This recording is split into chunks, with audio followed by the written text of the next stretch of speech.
Hi, I'm Haley and welcome to episode 1 of the Knitweekend podcast.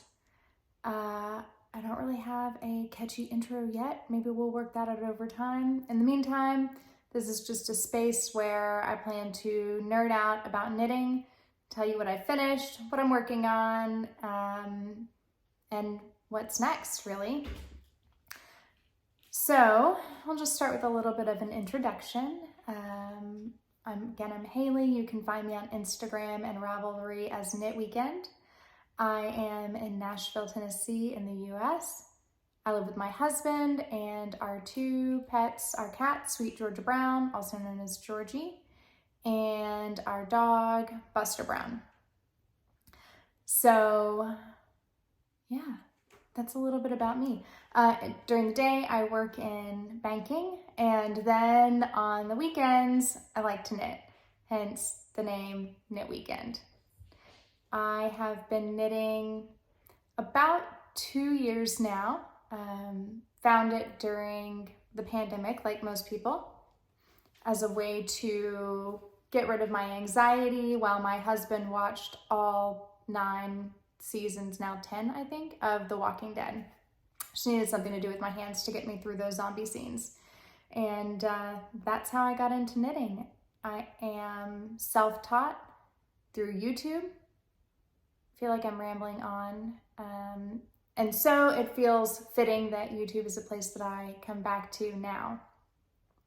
The reason that I'm starting this podcast is really just that I want a deeper dialogue, better conversation, dig a little bit or dive a little bit deeper than what you can kind of do on Instagram. I started watching knitting podcasts earlier this year. I found that I was scrolling too much on Instagram, not getting all the knitting done that I wanted to do. So now, while I knit, I watch podcasts. And I have found that that has kept me equally inspired, if not maybe more so, because I'm able to really hear a lot more about the different patterns, the different yarns, what the knitters' experiences are. And so it's been really fun to watch, and I just want to kind of join in and engage in that dialogue with the other folks on Instagram. Also, I guess I'm starting this today because I messaged a knitting Italian, Francesca, this morning to tell her how much I was enjoying her podcast. And she asked me if she could tempt me to start a podcast myself. I said sure. So here I am. So I guess we will dive into some finished objects. I have a couple to show you, so let me press pause and go grab those, and I'll be right back. All right, I'm back with my finished objects, but I realized that first I should probably talk with you about what I am wearing. I am wearing my rug sweater. This is a pattern by Junko Omomoto. Let me just first go ahead and get this out of the way. I'm really sorry. I'm probably going to butcher some designer names, some pattern names, some yarn names. It's not that I don't care, it's just that I'm used to reading these and not actually speaking about them. So I promise I will get better as I go. But in the meantime, I will do my best to put a description down below, or if I can figure out how to do that fancy editing and put some words up here, I'll do that as well. So back to my sweater. This is the rug sweater. This is a free Ravelry download. It is a one size only pattern. It is knit up in a bulky weight on a 5mm needle, or I knit on a 5mm needle. I think the pattern actually calls for 5.5. I decided to cast this one on back in September for a couple reasons. One was that Anna from Whistle and Thread on Instagram had shown her version. It was just gorgeous, and I had told myself that by the end of 2022, I wanted to do my first stranded colorwork project. So I decided to give this one a go. It was ideal in some ways because it was on larger needles, I knit this in Plotulopi, so I used a nice toothy yarn that I was really familiar with. I knew how it would behave, but the downside is you really do have like some quite long sections between the color work, which having to catch floats is not necessarily the easiest for a first color work project, but all in all, I think it's pretty good if it's your first go. This project is obviously like quite oversized on me, as you can tell.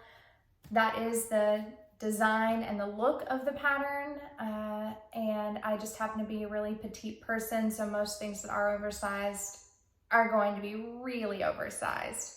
I think if you wanted to make it a little smaller, which I have thought of doing, is to knit it on a smaller gauge. That would be the best way that I think I would accomplish that.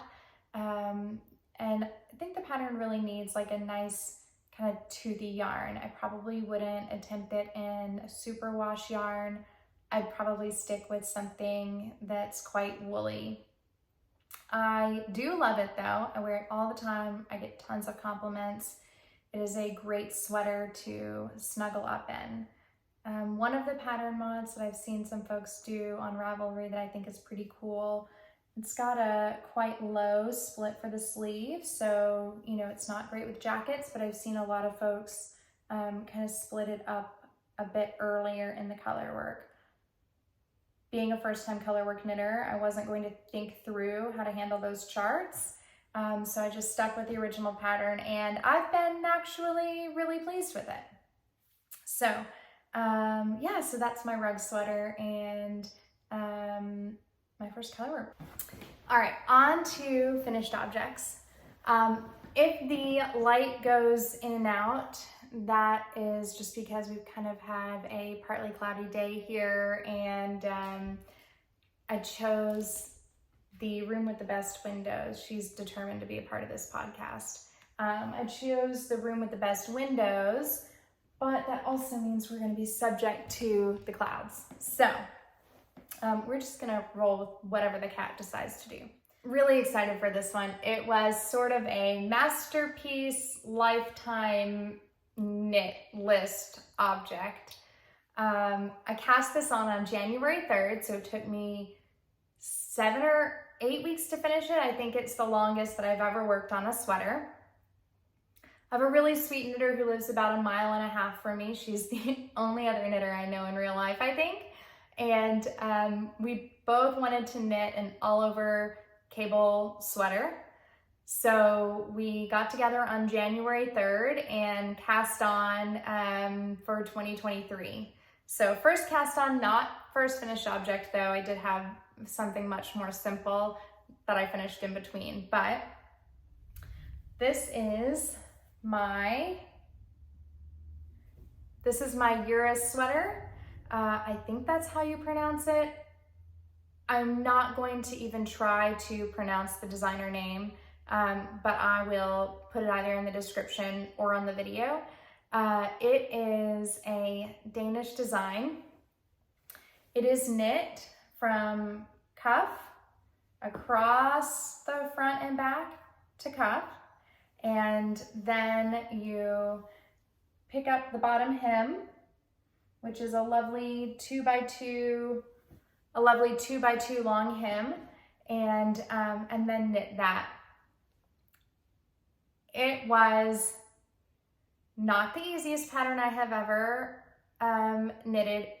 It's written in the kind of Nordic tradition, which if you've not knit something that is a truly like Nordic style pattern, I wouldn't think that Petite Knit and My Favorite Things Knitwear, they really are geared toward American, British knitters who are used to a bit more information in their patterns. But somebody like Whitra Design, Pickles, Isager, those are the more traditionally written Nordic patterns. They're really not going to give you a row by row description. It's much more of a framework, and then you kind of find your own way through the pattern. I would say this one is very similar. Even the designer said, I think in an Instagram post, that this pattern is for the thinkers. It's not designed to be a fast knit, but wow, it was amazing to knit. I would probably knit it again, even though it took me that long to do. The yarn used for the pattern, wow, what a treat.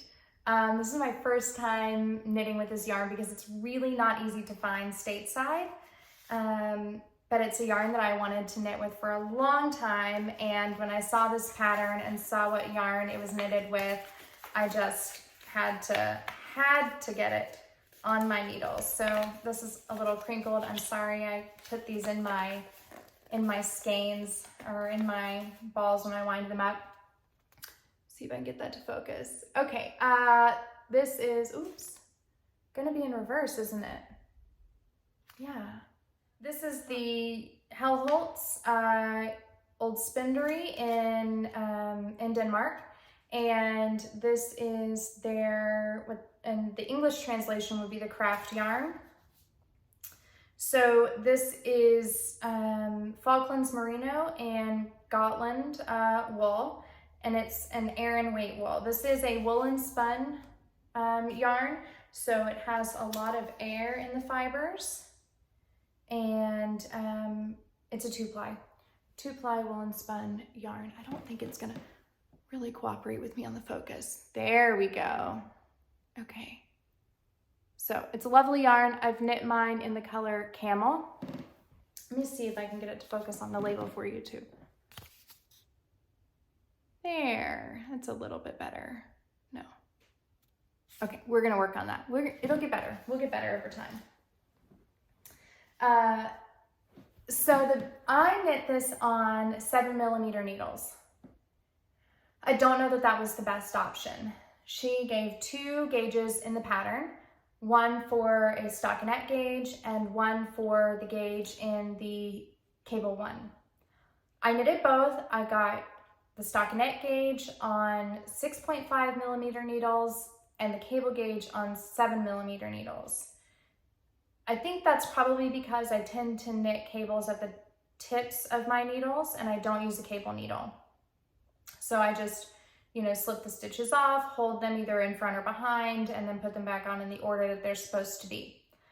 In hindsight, I probably should have used the 6.5mm needle, but in my brain, since I was not actually knitting any stockinette and I was only going to knit cables on the sweater, it would be better to use the gauge that I got use the needle that I got gauge with on the cables.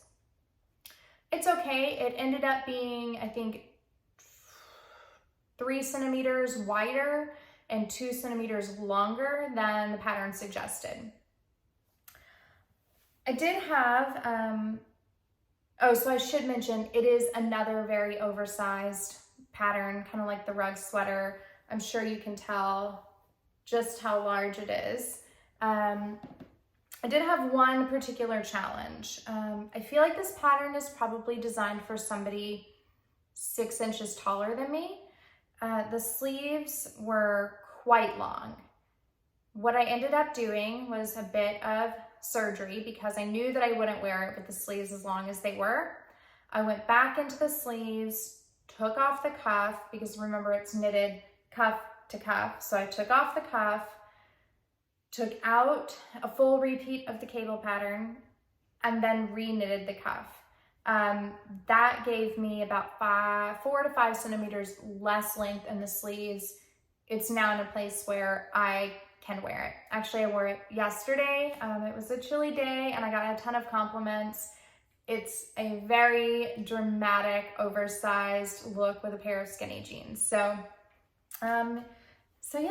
that is my first cast on of 2023 and my,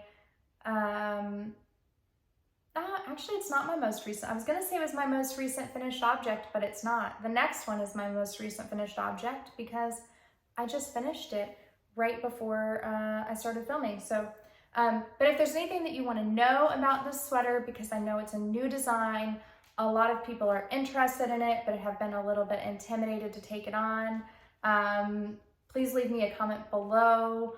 Look at my Ravelry. I've left some pretty extensive notes there for you to look at. But yeah, glad to help you however I can. Don't be intimidated. you can knit this. Am I talking too fast? I feel like maybe I'm talking too fast. I'm sorry if I am. I'm a little bit nervous. This is sort of a big undertaking, right? And certain amount of like vulnerability feeling here, and also just, I hope you like me. Okay, let's move on to my next finished object. I'm hopeful that I have buried this one far enough into the video that my husband's not going to see it. Duncan, if you are watching, please stop watching now. I don't think you've made it this far into a knitting video, but on the off chance that you have, please go away. Also, if my audio is funky on this episode, that's going to be because he is not going to help even out my audio. He would be horrified if I said that, but obviously he can't watch this if I'm going to show you his birthday gift. He's an audio engineer, hence why he would be horrified. Okay, moving on, back to knitting. So this sweater I have jokingly called my husband's forever sweater. I cast it on in August. It was meant to be a Christmas gift. It was not. His birthday is in April, and I told myself if I did not get it finished for his birthday, I was going to be in trouble. So it's done. I just woven the last of the ends this morning, and yeah, I'm not gonna block this just yet. I want to give it to him first, let him try it on, see how it fits. That way, if I need to make any adjustments as far as the length or the width, I can either go back into it and do that, or if it's just a smidge, then I can go into blocking, knowing what dimensions I want it to be. So we'll start with the yarn. This is the, let's see if it'll focus, there we go, the Ranger Merino. It's all going to be backwards, isn't it? Okay, maybe I can figure out how to mirror this in post-production. This is the Ranger Merino from Echoview Fiber Mill.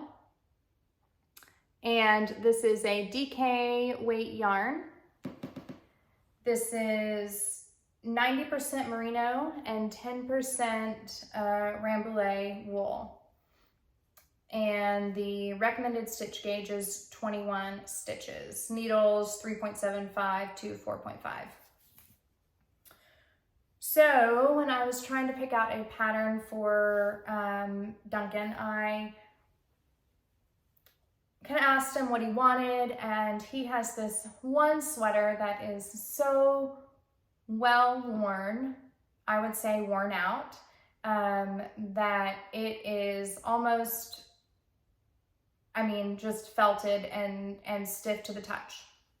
So he asked me to kind of make something, a similar garment to that. I think the pattern name is actually Basic Raglan.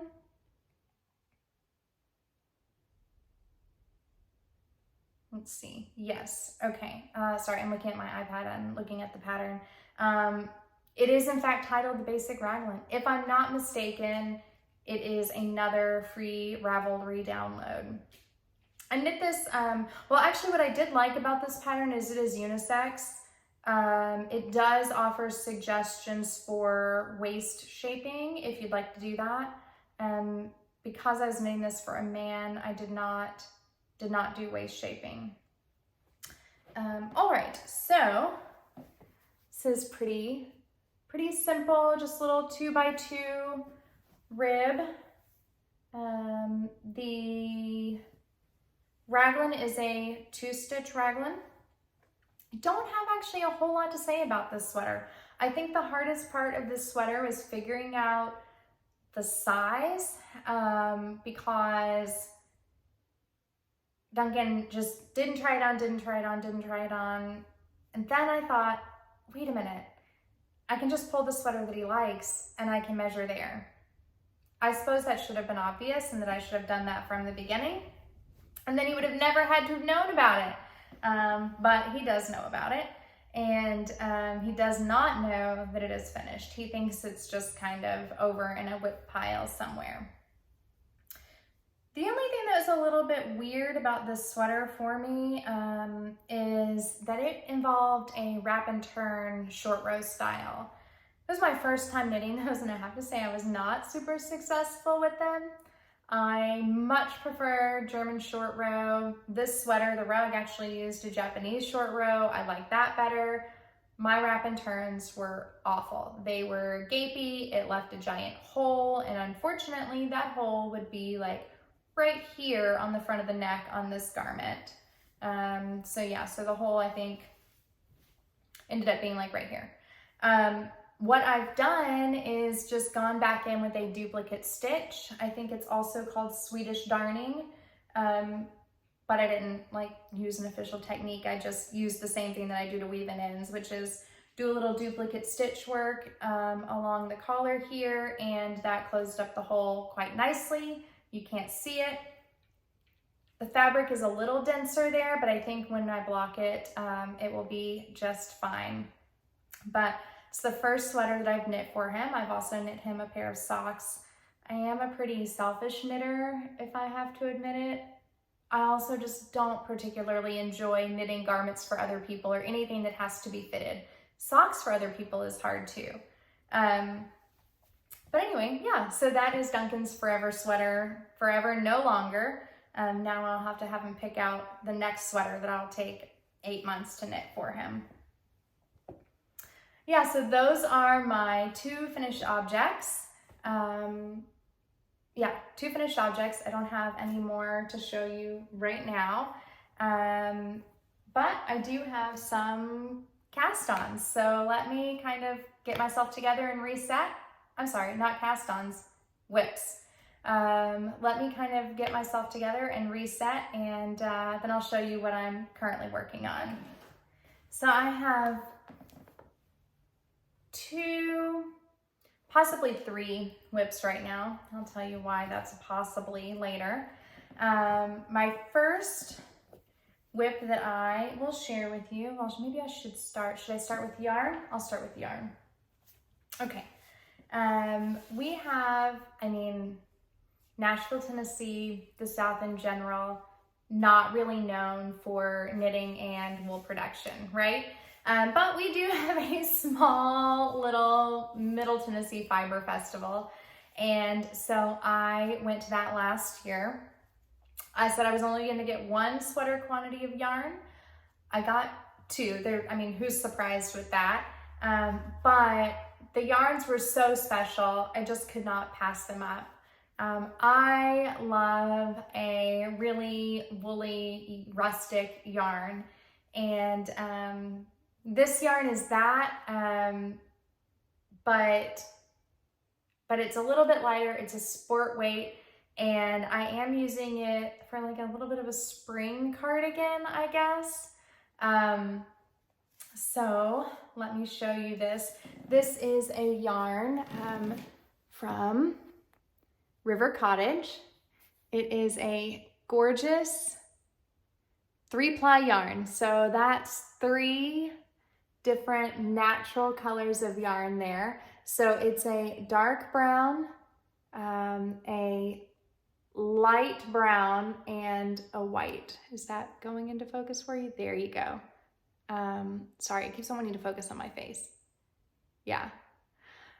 So it's a 3-ply, very rustic, not a lot of bloom on this one. So I sat on this for, I think, 9 months trying to decide what to knit. And I don't know if you're somebody who just keeps yarn in your stash and then makes decisions later, or if you only get the yarn for a specific pattern. I do a little bit of both. If I see a really special yarn, I'm probably going to pick that up, or if it's just one that I really want to knit with. So I had trouble deciding what to knit with this. I had a few options, but the place that I decided to start is with a calibration swatch. Focus. Okay, so what I have done here, you might notice that there's a combination of stockinette and garter stitch. I started down here at the bottom with the smallest size needle, and then went up a needle size, and up a needle size and up another needle size until I found a fabric that I liked.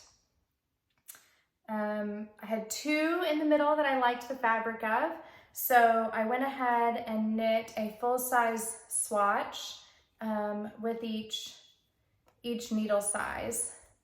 Sorry, no ma'am, go on. So I knit a swatch with each needle size, and then just kind of went from there to decide what the gauge would be, and have just been on the lookout for anything that fits that stitch gauge ever since. About a month ago now, not too long, I saw a pattern pop up in my Instagram feed for a new cardigan, and I knew instantly that that was what I was going to knit with this yarn. This is the Mulaney cardigan by Hjleholt, also known as Knit.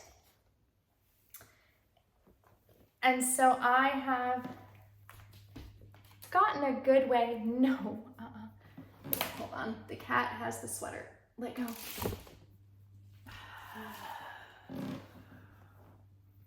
Well, that's going to make binding off a little bit harder, isn't it? Okay, actually, that straightened right out. No yarn casualties to be had. Should I edit that out? Who knows? Okay, anyway, this is the Mulaney cardigan, and I have made it a good bit of the way through. So I finished both sleeves. They're not bound off yet.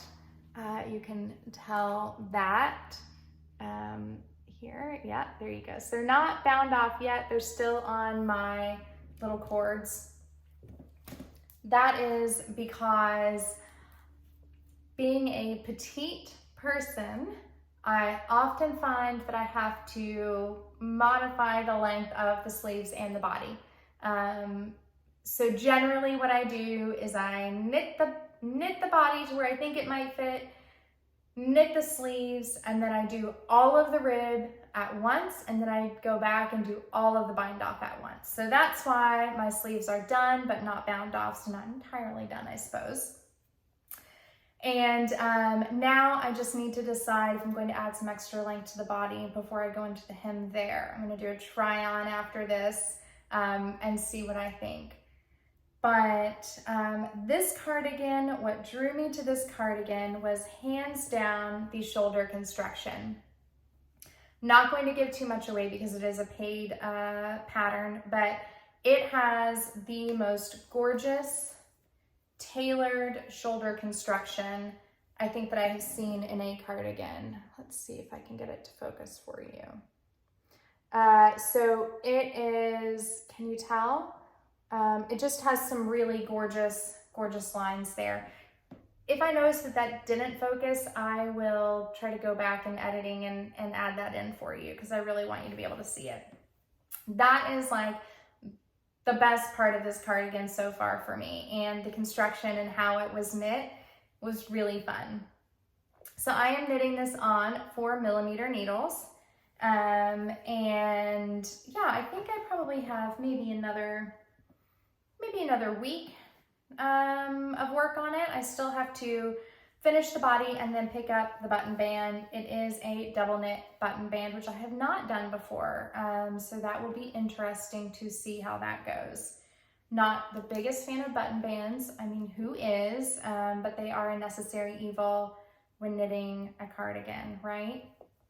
Yeah, so if you have any questions about this pattern, because I've not seen a lot of people knitting it, leave a comment below. I do have a Ravelry page on this one, but it's not very extensive at the moment because honestly, it's just been kind of a breeze of a knit. My next whip is running away from me.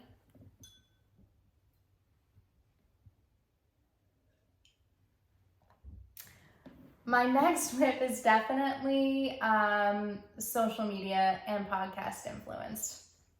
So I had purchased 5 different colors of yarn for a shawl that I thought that I would knit. And then I realized that shawl was a intarsia and colorwork combination knitted flat. And I, right now, having just finished that gorgeous all over cable work sweater, or all over cable sweater, don't have the brain space to tackle that right now. So I needed something more on an easy win, but I did want just like a little spring scarf. So on Instagram and her podcast, I do like to follow along with Young Folk Knits. She's another US Southerner who's out here knitting in 90-degree heat. It's not 90 yet. That won't be too long, but not quite there yet.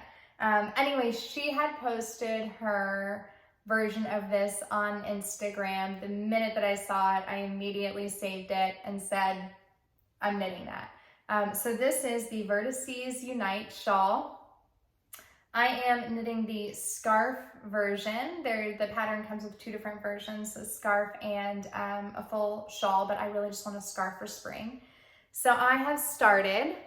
I am in the first section. Fun little, can you tell? Fun little stripy section there. So it's knitted in 2 rows of one color, two rows of another, and so that's the first section. I'm not even halfway done with the first section yet, but it's been really fun. I've just been working on it a couple days. I am knitting this with Isager Alpaca 2. So this is a fingering weight alpaca. This pattern requires 5 colors.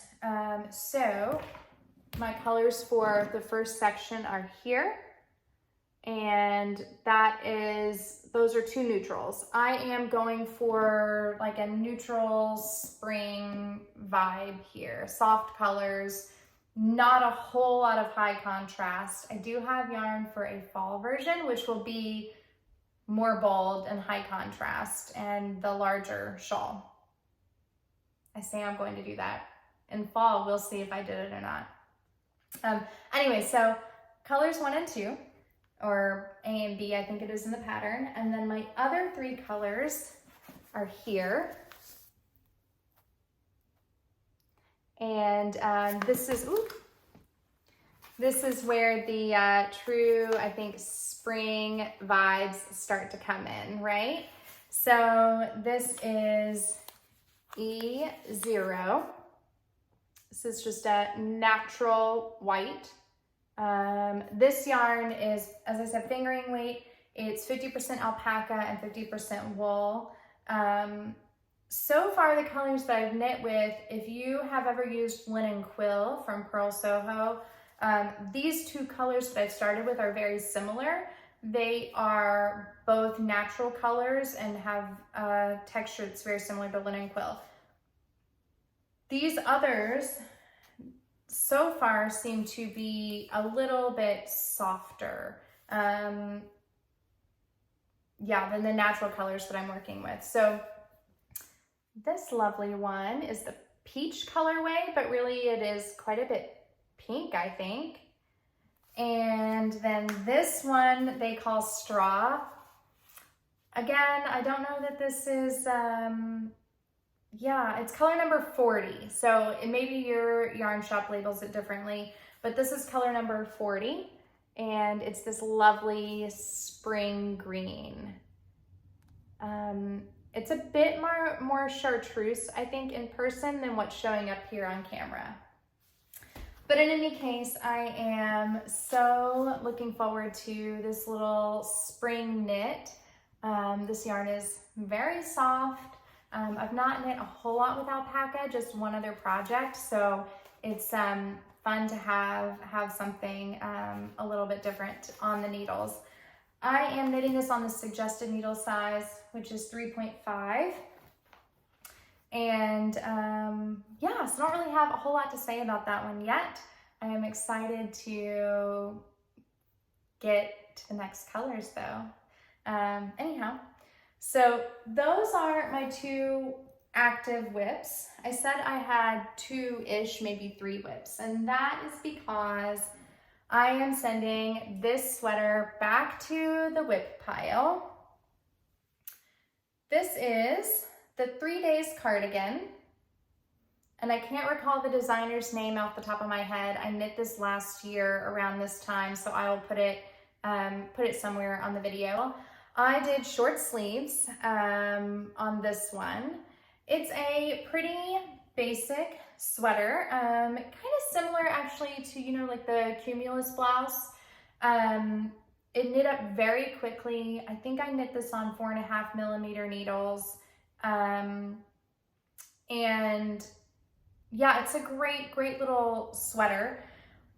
The reason that it's headed back to the whip pile is that it is knitted bottom up and therefore far too long for me. So I mentioned before that I am pretty short. I'm just 5'1", and again, this is a Nordic pattern and it is meant for somebody 6 inches taller than I am.